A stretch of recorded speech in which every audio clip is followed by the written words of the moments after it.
Nip shouldn't address that because Nip knew who he was. We do walk amongst gods and we walk amongst angels, and we need to know that. Newly released video of Snoop Dogg and Big U is sparking serious doubts regarding the true influences surrounding Nipsey Hussle prior to his death. What they privately disclosed off-camera and well before the tragedy completely alters the narrative presented to the public. This is the footage that changes everything. Before we explore this dramatic footage, one thing must be absolutely clear. Nipsey Hussle was not a person who made irresponsible claims or ill-considered decisions. He was an individual who constructed his legacy from nothing. Someone who channeled profits back into the very community that once jeopardized him. Someone who transcended the circumstances that ensnared countless others. Even Snoop himself characterized Nipsey as a leader, a mentor, a family man, an investor, someone whose ambition was extraordinary. You can hear Snoop articulate this in the archived interview right here. And Nipsey Hussle, man, that's my dear brother right there. Nipsey is he's a South Central legend. He was a businessman. He was a leader, a teacher, a father, an entrepreneur. All of the above. However, what makes this period so troubling is that concurrently, Big U was publicly detailing the precise kind of neighborhood conflict that Nipsey was enduring. In a separate discussion, he openly describes individuals already confronting Nipsey with hostility that was inappropriate for his environment. He states plainly, "Right or not, if you know y'all not rocking, why you pull up in my space?" And that specific context is precisely where the new video footage becomes so compelling. When Snoop's heartfelt comments regarding Nipsey's perspective are juxtaposed with Big U's account of ongoing street transgressions, it paints a scenario much more complex than the streamlined version presented to the public following Nipsey's death. But before we examine the footage, let's reveal something the mainstream media consistently downplayed. Nipsey's ascent was preceded by years of subtle conflict, confusion, and whispered cautions, all known to those intimately familiar with the situation. To grasp the significance of these recordings, one must appreciate Nipsey's distinct status. He wasn't merely a musician. He wasn't just an entrepreneur. He wasn't only a civic figure. He served as the connector. He was the only person in recent West Coast memory with the ability to unite individuals who had been warring for generations. His music did more than motivate. It erased divisions. Snoop himself affirms this influence. You make records with YG. You made records with Gang. You made records with Problem. You making records with Bloods.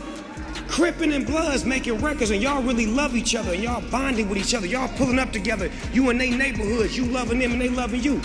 You are a peace advocate, Nip. Yet here lies the difficult reality. When an individual embodies unity, they inevitably become a target, from groups they comprehend and from those they do not. This is precisely why the footage featuring Snoop and Big U is so disturbing. Based on the newly obtained material, Snoop, while discussing Nipsey's impact, makes remarks that only cohere if he was already aware Nipsey was facing pressure from people within his own close circles. These comments, when considered alongside Big U's discussion of street politics, appear to indicate that Nipsey may have been managing escalating friction from various sources simultaneously. Let's first confirm the chronological facts. Nipsey Hussle was killed on March 31, 2019. Immediately afterward, news organizations universally reported the identical simple account. Eric Holder was detained by police as confirmed in the Hot 97 breaking news segment. The clip commences with this exact moment. Nipsey Hussle's murder suspect, Eric Holder, was taken into police custody yesterday. Observe the atmosphere. Pure disbelief, shock, and devastation. No one could comprehend how an individual so profoundly cherished and universally admired could be eliminated in the very neighborhood he championed. Yet as those initial turbulent days passed, the official public explanation quickly solidified. Holder acted independently, driven by emotion, due to a personal conflict with Nipsey. Hot 97 even detailed the supposed argument. Says to you, don't be around here because we all know you're an informant, you're a snitch, I don't want you around here. An infuriated response. A heartbreaking instant. However, this is the element that never resonated correctly with those close to Nipsey, and it appears particularly questionable when examined alongside the recently emerged video of Snoop and Big U. In the conversation with Big U, he makes a comment that directly contradicts the entire story surrounding the disagreement that allegedly provoked Nipsey's murder. He states it clearly. Nip shouldn't address that because Nip knew who he was. Why? Like the nigga was they guy. Like he worked for Nip, grew up with Nip, and he really was he was the man. He was their guy. Right. He really was a shooter in the streets. And secondly, it ain't no paperwork on the man. That statement is incredibly significant because it suggests that the purported argument concerning informing was not only inconsistent with street conduct, but that hip-hop media might have embraced a completely inaccurate explanation.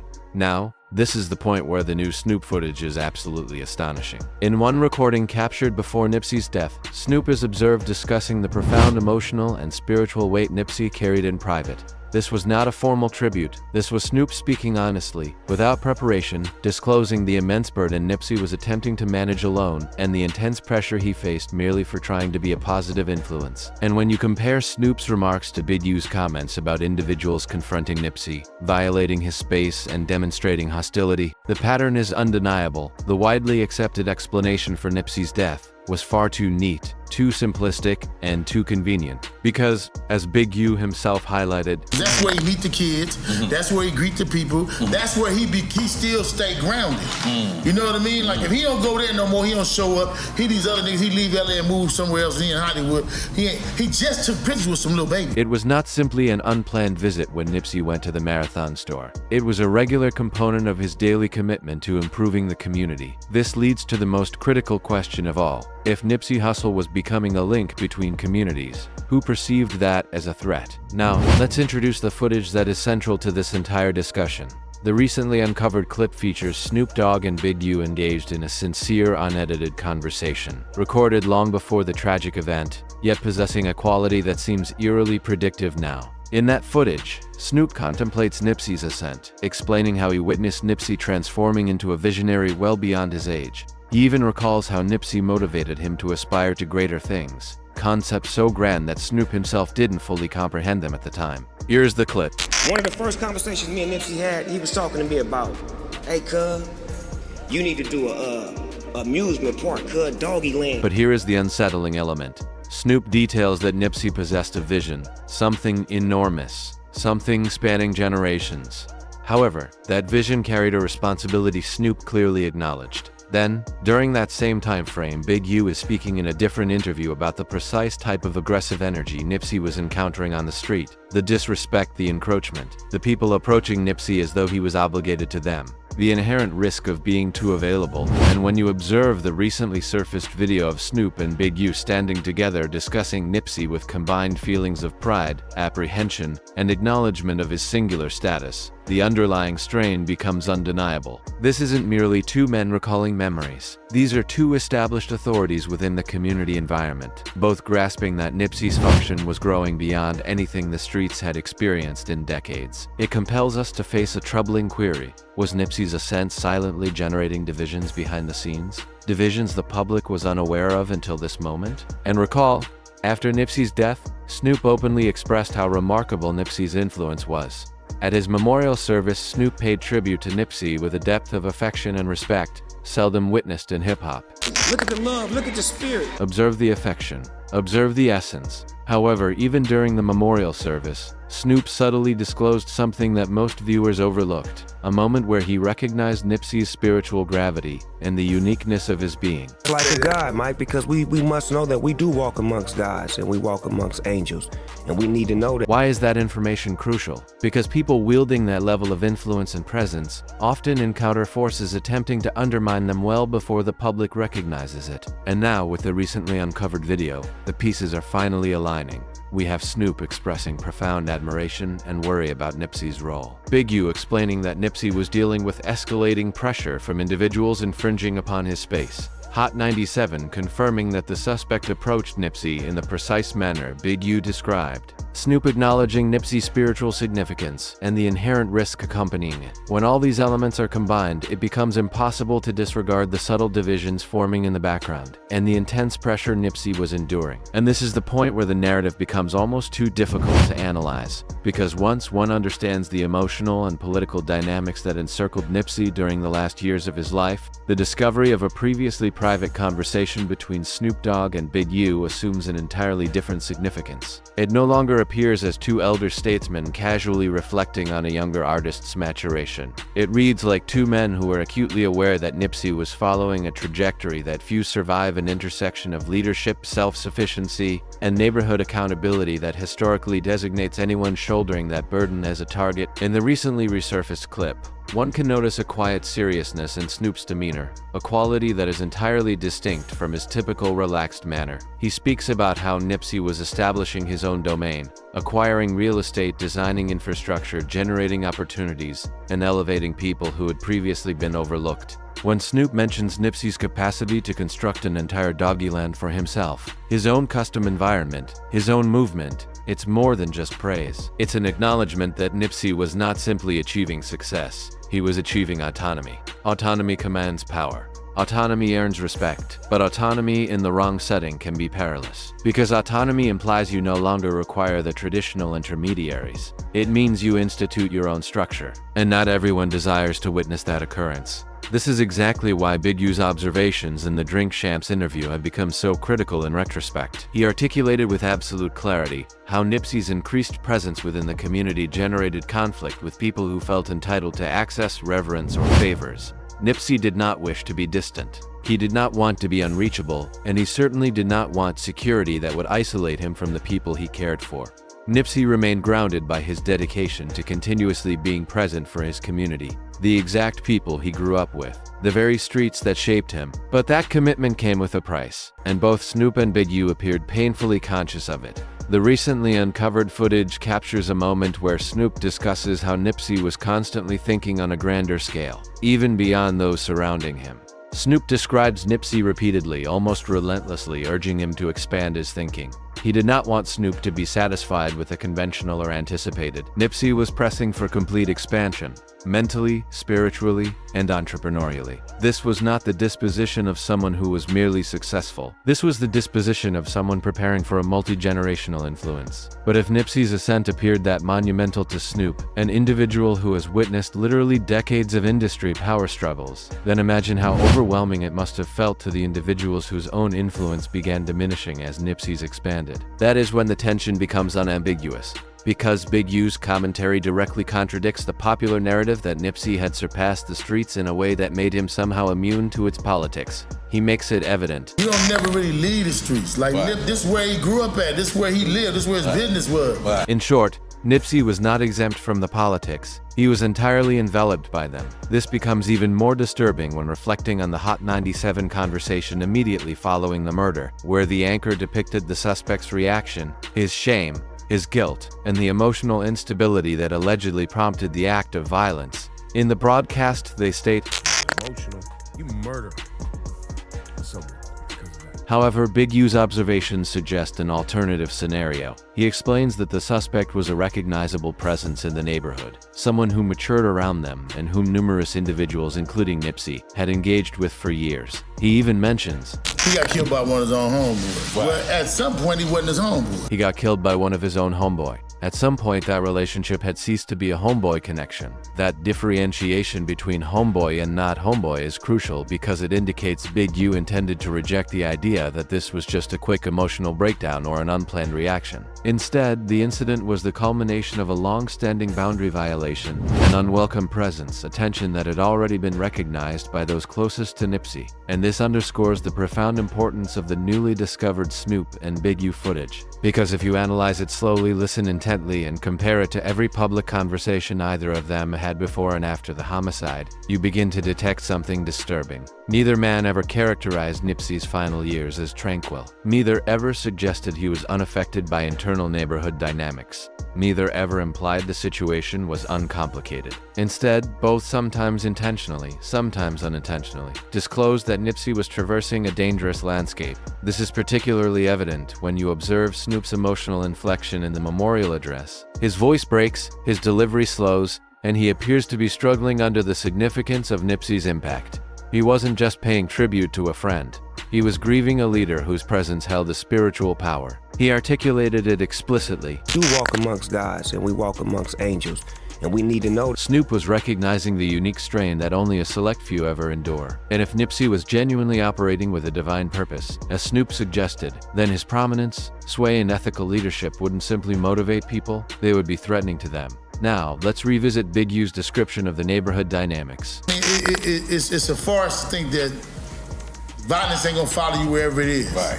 You know what I mean? It's gonna follow you wherever it's gonna follow you. That single comment gains immense weight when considered after Nipsey's passing, because it sounds like a statement from someone who already understood the true peril of the environment. Someone who knew that even a man as universally respected as Nipsey was not immune to harm. This is where the resurfaced Snoop and Big U footage becomes so emotionally intense. It captures them speaking in a manner that feels almost like anticipation, preparation for something they perceived but were unable to articulate openly. They discuss Nipsey's leadership, his influence, his role in promoting unity, and his capability to connect rival gangs and neighborhoods that had been divided for decades. But here is the detail that is most striking. Snoop did not merely refer to Nipsey as an emerging talent. He spoke of him as a superhero figure, someone whose movement demanded perpetual safeguarding, continuous alertness, and constant vigilance. Even Hot 97 commented, Nipsey really was doing it, like hands on the ground doing it, and for real. Struggle.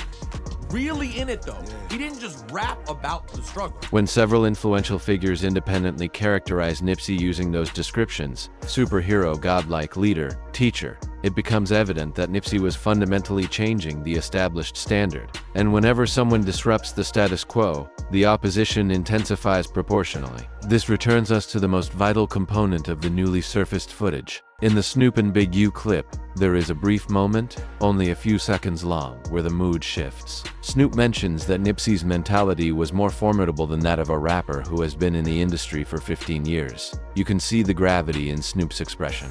You can observe Big U nodding silently. You can sense that they both grasped a deeper truth about the pressure Nipsey was facing. Because when someone thinks, moves, and leads in that manner, they don't merely become artists. They become figures of extraordinary power within their community. And every such figure has adversaries. This is what the public never comprehended. This is what the media failed to show. When you view the clip, Snoop and Big U are not smiling. They are reflecting with a degree of solemnity that only makes sense in retrospect. It is as though they knew Nipsey was bearing a greater weight than anyone realized. And what becomes even more unsettling is that this private tone, this seriousness, this intensity, corresponds with the subtle allusions both men made in public. In Big U's interview, he mentions someone approaching him the day before Nipsey died, confronting him with similar accusations of being an informant. He recollects. Dude came up to me in a restaurant. I was trapped. And he looked, he felt it, he said, I'm gonna let you know right now, people saying I'm a rat. And I was like, oh shit, like I didn't wanna have this conversation.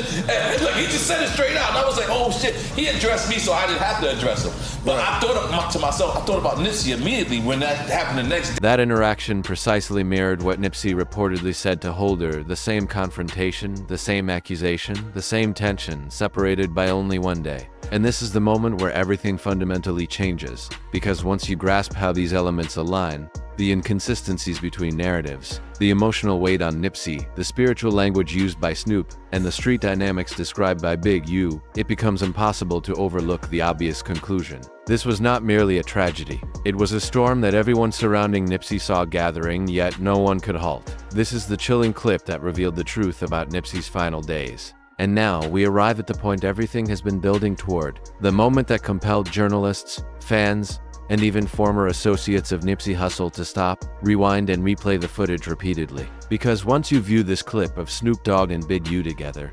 recorded privately before Nipsey's death, it is impossible to deny a stark truth. They were both speaking like men who already sensed a threat encircling Nipsey, long before the world ever heard the name Eric Holder. The footage does not start dramatically. There is no argument, no shouting, no melodrama. It begins almost casually, like two seasoned figures reflecting on a promising star. However, as the discussion deepens, the tone shifts. Snoop leans in. Big U pauses longer than usual before responding. Their eyes do not align with the relaxed posture they attempt to convey. And when Nipsey's name is introduced, something in the setting changes completely. Something significant, something unspoken, something palpably tense. In the resurfaced clip, Snoop begins discussing Nipsey's mindset, focusing not on the music, the fame, or the public persona, but on the burden. He details how Nipsey was navigating levels that are non-existent for the majority of artists. He explains that Nipsey's choices were never straightforward, because every action, regardless of its positive intent, carried political ramifications in the streets, in the industry, and even among individuals Nipsey considered kin.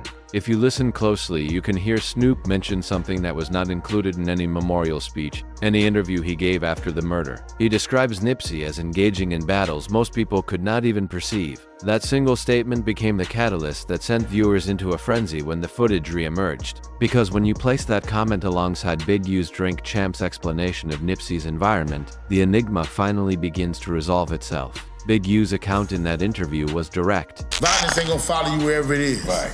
You know what I mean? It's gonna follow you wherever it's gonna follow you. That concept, that violence persists regardless of one's progress, gains profound depth when considered alongside Snoop's apprehension, because in the footage, Snoop doesn't speak about Nipsey as an equal. He speaks about him as a younger sibling he wished he could safeguard. The gentleness in his tone, the way his hands remain folded, the way his gaze drifts between phrases, it conveys the body language of someone aware of an underlying issue but unable to vocalize it. Simultaneously, Big U's demeanor in the clip is even more noteworthy. He is not expressive. He is not narrating. He is not laughing. He is concentrated, perhaps too much so.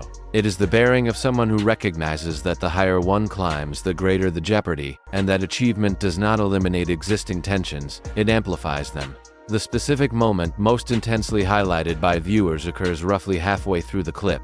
Better Snoop asserts that Nipsey possessed a mentality more resilient than rappers who had been active in the industry for 15 years. A sentiment he also articulated during his memorial address. Nip mentality was stronger than a rapper that's been in the game for 15 years. But in the resurfaced footage, when he delivers this line, he is not smiling. He looks anxious. Immediately after Snoop finishes speaking, the camera briefly shifts to Big U, who offers a slow, nearly unwilling nod, like someone validating a truth he regrets. Then Big U contributes a comment that, when juxtaposed with the subsequent events, feels profoundly predictive. He says something along the lines of, "A man like that got a lot of weight on him." It is neither dramatic nor loud. It is simply genuine. Yet the gravity in his tone aligns with the same seriousness he demonstrated on Drink Champs when detailing Nipsey's situation at the Marathon store. He elaborated that Nipsey was encountering individuals approaching him with an antagonistic attitude that was inappropriate for the setting. If you know y'all not rocking, why you pull up in my space? If you link those two elements, the burden Snoop described and the tension Big U confirmed, the pattern becomes unmistakably clear. Nipsey was not endangered because he was vulnerable. He was endangered because he was powerful. He was not a target due to failure. He was a target because he succeeded in ways that dismantled the established hierarchy. This is precisely why the footage alters the entire perspective, as it reveals that Nipsey's closest elders, his mentors, and his older brothers were already worried about the atmosphere surrounding him. They were not forecasting his demise, but they were acknowledging a degree of strain, friction, and unseen pressure that the public was entirely unaware of. The resurfaced footage becomes even more unsettling when you contrast it with the Hot 97 broadcast from the day the murder suspect was apprehended. The hosts conveyed shock that Nipsey could be eliminated by someone so geographically close. Someone from the same community, someone he had known since childhood. They stated, "He was murdered, a beloved human being, in the neighborhood where you guys grew up, in daylight." However, what Hot 97 deemed unbelievable, Big U had already characterized as foreseeable in his interview.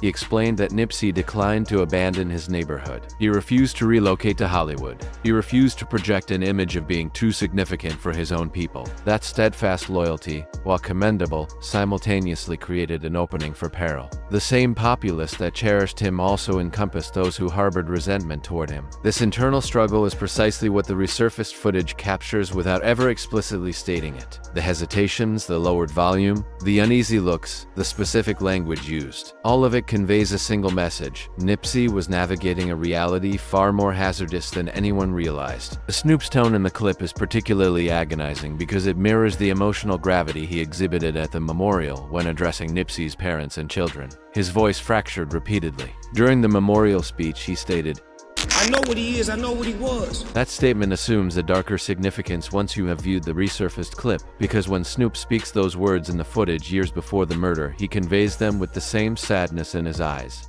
It is the grief of someone who recognizes both the splendor and the peril inherent in Nipsey's mission. When Snoop employs such spiritual language, he is not merely being artistic. He is being candid about the weight Nipsey bore. And when someone ascends to a godlike status in their community, they simultaneously elicit affection, allegiance, apprehension, envy, esteem, resentment, and desperation. This is the emotional truth unveiled by the resurfaced Snoop and Big U footage. Nipsey Hussle was not removed from this world because he was careless or unguarded. He was removed because he embodied a level of authority, solidarity, and change rarely witnessed in any community. And those dynamics, both constructive and destructive, were already closing in from every direction. The footage concludes in a manner that feels almost predestined. Snoop mentions that Nipsey was perpetually constructing, constantly planning, and always striving to motivate everyone around him to think on a grander scale. This mirrors his memorial address where he said, He built his own world. He built his own thing that people from around the world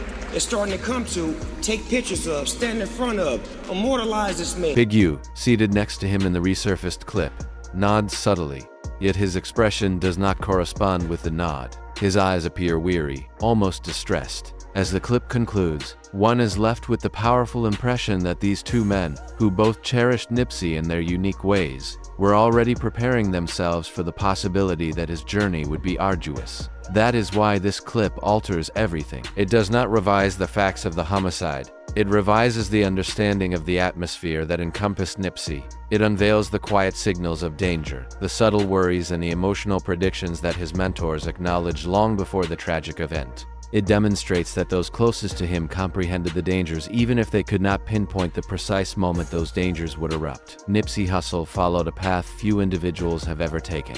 And the resurfaced footage of Snoop Dogg and Big U, filmed long before the tragedy, confirms that they both perceived the burden he was carrying and feared the ultimate price that weight might demand. Well, that concludes this video, but do not navigate away as we have plenty more compelling content for you. Simply tap any of the cards currently displayed on your screen and remain tuned in.